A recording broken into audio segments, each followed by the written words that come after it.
Hi అండి. మేము నాంపల్లి ఎగ్జిబిషన్‌కి వెళ్ళాము. అక్కడ మంచూరియన్ మసాలా తీసుకుంటున్నాము. ప్రతి సంవత్సరం తీసుకుంటాను నేను. వెజ్ ఇంకా నాన్ వెజ్ మసాలాలుంటాయి ఇక్కడ. ఒక ప్యాకెట్‌కు కేజీన్నర వరకు కలుస్తుందని చెప్తున్నారు. ప్రతి సంవత్సరం వెళ్ళిన ప్రతిసారి తీసుకుంటాను. ఎంత క్వాంటిటీ కలపాలి, ఏ విధంగా చేయాలి అనేది కూడా ఇక్కడ చూపిస్తూ ఉంటారు. వీళ్ళు పకోడీలు మంచూరియన్ చేస్తూనే ఉంటారు. ఇవి తెచ్చి నేను చేస్తూ ఉంటాను. ఇప్పుడు వీళ్ళు చేస్తున్నారు చూడండి. మనకు కూడా చెప్తున్నారు ఏ విధంగా చేయాలో.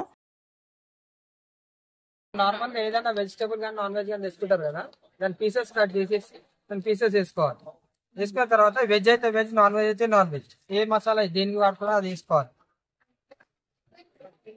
క్వాంటిటీ అంటే గట్టిగా ఉన్నప్పుడు కలుపుకోవాలి. ఎక్కువ వాటర్ పోస్తే మసాలా వేరే అయిపోతుంది, వెజిటబుల్ వేరే అయిపోతుంది.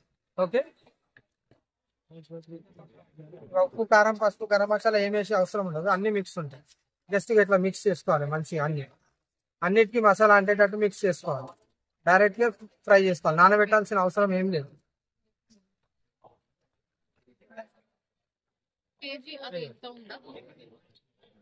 డైరెక్ట్ గా చేసేసి ఫ్రై చేసుకోవాలి.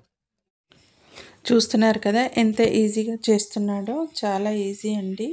ఈ విధంగా వేసుకోవాలి. కూరగాయ ముక్కలు కట్ చేసుకోవడం ఒక్కటే ఉంటుంది. నాన్ వెజ్ కానీ వెజ్ కానీ వెంటనే కలుపుకొని వెంటనే వేసేసుకోవచ్చు. నానబెట్టాల్సిన అవసరం కూడా లేదన్నాడు కదా.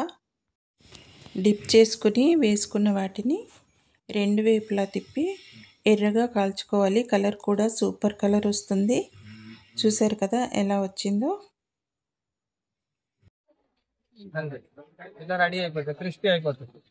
వీడియో నచ్చితే లైక్ చేయండి, షేర్ చేయండి, సబ్స్క్రైబ్